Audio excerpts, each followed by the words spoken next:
Transitive and intransitive verbs. Understanding the difference.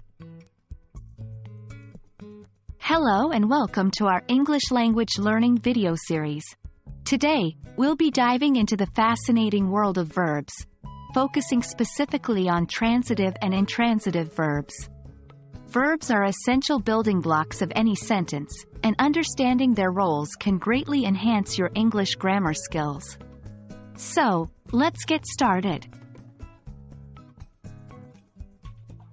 Verbs can be classified as either transitive or intransitive based on how they are used in a sentence.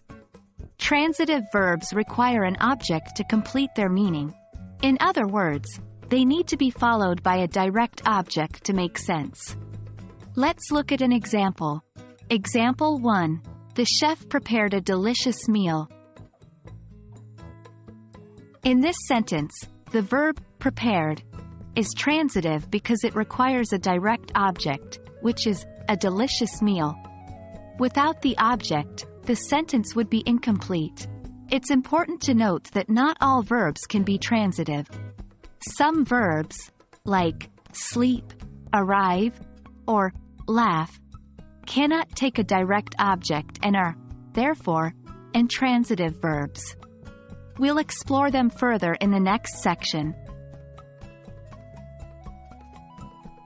Now that we understand transitive verbs, let's move on to intransitive verbs. These verbs do not require a direct object to complete their meaning. Instead, they express a complete thought on their own. Consider the following example. Example 2. Sarah slept peacefully. In this sentence, the verb slept is intransitive because it does not need a direct object. It stands alone and expresses a complete thought.